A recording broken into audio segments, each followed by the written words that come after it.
அனைவருக்கும் வணக்கம். நாம இப்ப பாண்டியன் ஸ்டோர்ஸ் சீரியல்ல என்னெல்லாம் சுவாரஸ்யமான விஷயங்கள் நடக்குதுன்னு பார்க்கலாம் வாங்க. நம்ம மயில் வீட்டுல படுத்துட்டு ரொம்ப ஃபீல் பண்ணிட்டு இருக்காங்க. மாமா எப்பே வந்துட்டாங்க வீட்டுக்கு, ஏன் இன்னும் ரூமுக்கு வராம இருக்காங்க? ஒரு பக்கம் அப்பா திரும்பவும் கடைக்கு போனதுனால மாமா ரொம்ப கோவப்பட்டு இருப்பாங்களோ அப்படிங்கிற மாதிரி மீனா யோசிக்கிறாங்க. உடனே நம்ம சரவணன் வந்து ரூம்குள்ள வராரு. ரூம்குள்ள வந்ததுமே மயில் வந்து என்ன பண்ணானா, ஏன் மாமா இவ்வளோ நேரம் அப்படின்னு சொல்லி பேசுறாங்க. ஏய் என்னடி நினைச்சிட்டு இருக்காரு உன் அப்ப? நான் உன் அப்பனை கடைக்கு வர வேணும்னு சொல்ல சொன்னல, சொன்னியா இல்லையா நீ அப்படின்னு சொல்லி கேட்குறாங்க. இல்ல மாமா நான் வந்து சொல்லலை, போகிறதுக்குள்ள அப்பா கடைக்கு வந்துட்டாங்க, அப்பாவை எதுவும் பிரச்சனை பண்ண மாட்டாங்க அப்படின்னு சொல்கிறாங்க. கிழிச்சாரு உன் அப்பன், உங்களுக்கு தான் பொய் சொல்கிறதே சகஜமாக போச்சுல்ல. வந்தவர் ஒரு ஓரமாக கடையில் உட்காரலான்னு இல்லாமல் நேராக போய் கல்லாவில் உட்கார்றாரு. உட்காந்து என்னத்தை திருடிட்டு போனாரோ தெரியல அப்படிங்கிற மாதிரி சொல்கிறாங்க. உடனே மயில் வந்து கோவப்பட்டு, இங்கே பாருங்க மாமா, என் அப்பாவை சும்மா திருடும் அப்படி இப்படின்லாம் சொல்லாதீங்க, அவங்க ரொம்ப வெகுலுதான், அதுக்காக உங்களோட பணத்தெல்லாம் எடுக்க மாட்டாங்க அப்படின்னு சொல்கிறாங்க. உடனே சரி, இந்த வீட்டில் நடக்கிற எல்லா விஷயத்தையும் ரகசியமாக ஃபோன் பண்ணி உன் அம்மாவுக்கு சொல்கிறல, ஏன் உன் அம்மா உன் அப்பா என்ன பண்ணாருன்னு சொல்லலையா?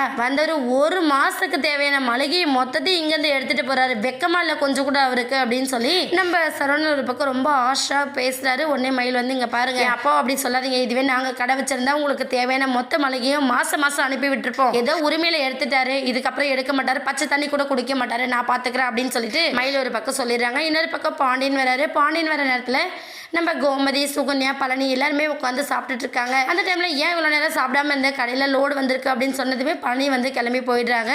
இதனால கடுப்பான சுகனை என்ன பண்ணாங்கன்னா, இந்த விஷயத்தை பற்றி அவங்க அண்ணன் கிட்ட தெரியப்படுத்தணும் அப்படின்னு சொல்லிட்டு அங்கே போயிட்டு இது விஷயமா பற்றி வச்சுட்டு இருக்காங்க. இங்கே பாருங்க மாமா, உங்கள் தம்பிக்கு பிஸ்னஸ் பண்ணுறேன்னு சொன்னீங்க, அதனால தான் நான் கல்யாணம் பண்ணிக்கிட்டேன். இங்கே என்னடா அடிமைத்தனமாக வேலை பார்த்துட்டு இருக்காரு. அவங்க பசங்க ஒரு பக்கம் கவர்மெண்ட் வேலை, இன்னொரு பக்கம் டிராவல்ஸ் நடத்திட்டு இருக்காங்க. ஒரு மக கடையோட ஓனராக இருப்பார் போல இருக்கு, ஆனால் இவர் மட்டும் எடுபடி வேலையை பார்த்துட்டு இருக்காரு அப்படின்னு சொல்கிறாங்க. உடனே சக்திவேல் என்ன பண்ணனா, இங்கே பாரு சுகன்யா, அந்த வீடு வந்து ஒரு பெரிய பொதக்குழி மாதிரி, அங்கே யாரு போனாலும் சரி அப்படியே உள்ளே இழுத்துக்கிறாங்க, அதுலேருந்து உன் புருஷனை வெளியே வர சொல்லி, அவனுக்கு வேணுங்கிறது நாங்கள் செய்கிறோம் அப்படின்னு சொல்கிறாங்க. சுகன்யா இதை கேட்டு ரொம்ப சந்தோஷப்படுறாங்க.